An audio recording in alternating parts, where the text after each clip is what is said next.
ህዝባዊ ሰልፉ በክልሉ ላይ የጦርነት ነጋሪት የሚጎስሙ የውስጥና የውጭ ቡድኖችን ሐሳብና ድርጊት የሚኮንን ነው። በአማራ ክልል የተለያዩ አካባቢዎች ሰላምን የሚያውኩ አካላትን የሚያወግዝ ልማትና የህግ ማስከበር ስራዎችን ደግሞ የሚደግፉ ህዝባዊ ሰልፎች ሲካሄዱ ውለዋል።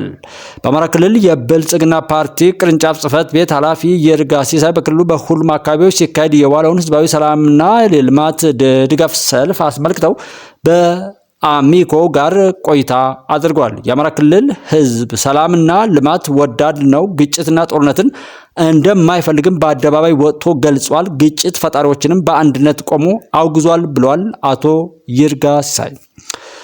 የድጋፍ ሰልፉ በሁሉም ከተሞችና ወረዳዎች ስለመካሄዱም ኃላፊው ጠቁመዋል። ህዝቡ ለክልሉ ብሎም ለሀገር እድገትና ብልጽግና ማነቆ የሆኑ ሐሳቦችና ቡድኖችን በአደባባይ ለማውገዝ በክልሉ እየተሰሩ የሚገኙ ጅምር የልማት ስራዎችንና መሪዎቹን ደግሞ ከጎን ቆሞ ለማመስገን በገዛ ፈቃዱ ወደ አደባባይ መውጣቱን ገልጸዋል። ሰልፉ የመንግስት ህግ የማስከበር ስራ ተጠናክሮ እንዲቀጥል የጠየቀ የህዝቡን አጋዥነትም ያረጋገጠ ነበር።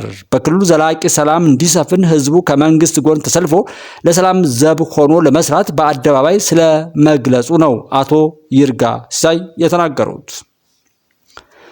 በክልሉ ላይ የጦር ነጋሪት የሚጎስሙ የውስጥና የውጭ ቡድኖችን ሐሳብና ድርጊት የሚኮንም ሰልፍ ነበር። የክልሉን አለመረጋጋት የሚፈልጉ አካላትን ህዝቡ በአንድነት ቆሞ ከዚህ በኋላ እረፉ፣ ይበቃችኋል ብሏቸዋል ነው ያሉት ኃላፊው።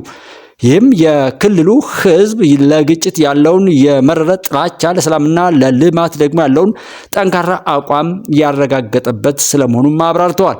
ህዝቡ በራሱ ስሜት ፍላጎትና ተነሳሽነት ያካሄደው የአደባባይ ሰልፍና ያስተላለፈው የሰላምና የልማት ፍላጎትን ያዘለ መልእክት ዘርፈ ብዙ ትርጉም ያለው እንደመሆኑም ገልጿል። መልማት፣ ማደግ፣ መለወጥ፣ መበልጸግና ከዓለም ጋራ በእውነት መወዳደር የክልሉ ህዝብ ዋነኛ ፍላጎት መሆናቸውን፣ ለዚህም ህዝቡ ከመሪዎቹ ጋር በጋራ ቆሞ ለመስራት ቁርጠኛ መሆኑን ከዛሬው ህዝባዊ ሰልፍ ተረድተናል ብለዋል። የክልሉ መንግስትም ፍላጎቱ ሰላምና ልማት ነው ብለዋል። የተረጋጋ ክልል ለመምራት የህዝቡን መብት፣ ፍላጎት፣ ጥቅምና ደህንነትም ለማክበር ያለ መታከት እየተሰራ ስለመሆኑም አቶ ይርጋ ሲሳይ ገልጸዋል። የሃይማኖት አባቶች፣ የሀገር ሽማግሌዎች፣ የመንግስት ሰራተኞች፣ ሴቶች፣ ወጣቶች፣ የንግዱ ማህበረሰብና ሌሎችም የሚመለከታቸው ሁሉ የሚደርስባቸውን ተጽዕኖ ከቁብ ሳይቆጥሩ ሰላምና ልማትን መርጠው ለድጋፍ ሰልፍ ወጥተዋል። የመንግስትም አቋም ይሄው ነው። ከታታሪው ህዝብ ጋር ሆኖ ህግ እያስከበረ ሰላምና ልማትን ያሰፍናል፣ የህዝብንም ኑሮም ለመቀየር ሁሉን አቀፍ ስራዎችን ያከናውናል ነው ያሉት። ሰልፉ ሁሉንም የማህበረሰብ ክፍሎች ያቀፈና ከጽንፈኞች ቡድኑ እንቅስቃሴዎች ነፃ መውጣት እንደሚያስፈልግ ቁርጠኛ አቋምም ያረጋገጠ እንደነበረም አቶ ይርጋ ገልጠዋል።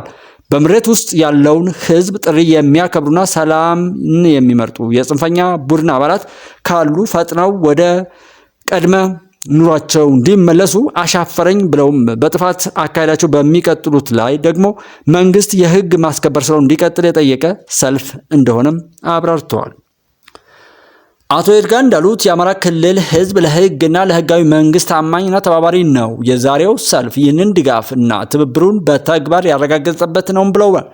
በምርጫው ካስቀመጠው መንግስትና መሪዎቹ ጋር እንደሚተባበር ህግን ተላልፈው በግጭትና በጦርነት ስርዓት ለመቀየር የሚመኙ አካላትን ደግሞ በአንድነት ቆሞ እንደሚታገል ህዝብ ቁርጠኛ አቋሙን አሳይቷል ነው ያሉት።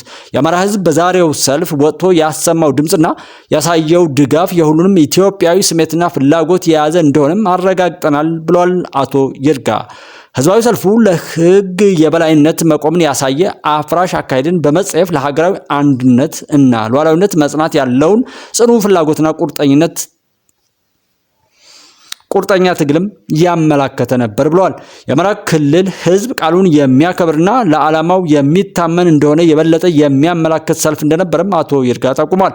በአንዳንድ አካባቢዎች ከህዝብ ፍላጎት በተቃራኒ ቆመው ሰልፉን ለመከልከል የሚዳዳቸው አካላት ነበሩ። ህዝቡ ግን የእነዚህን ኃይሎች ዓላማ መዝኖ በመረዳቱ ሊያደርግ ካሰበው ሁሉ አልተመለሰላቸውም። ይልቁንም ወደ የአደባባይ በመትመም መልእክቱን አስተላልፎ ከመሪዎቹም መልእክት ተቀብሎ በሰላም ተመልሷል ነው ያሉት።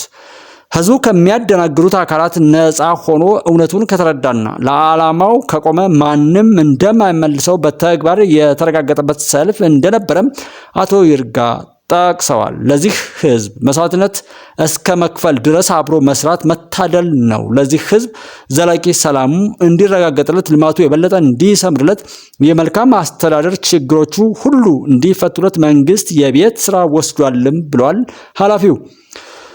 በገዛ ፍቃዱና ችግሮችን ሁሉ ተቋቁሞ ይህንን ላደረገው የአማራ ህዝብ የላቀ ምስጋና እናቀርባለን ብለዋል አቶ ይርጋ። ህዝቡ ስሜቱን፣ ፍላጎቱን፣ ድጋፉን፣ ምክሩና ቢሆን የሚለውን ሁሉ በሳል መልእክቱን ለሚመለከተው አካል በሙሉ በሰለጠነ መንገድ ማስተላለፉን ጠቅሰው የላቀ ምስጋናቸውንም አቀርበዋል ሲል አሚኮ ዘግቧል። እናመሰግናለን።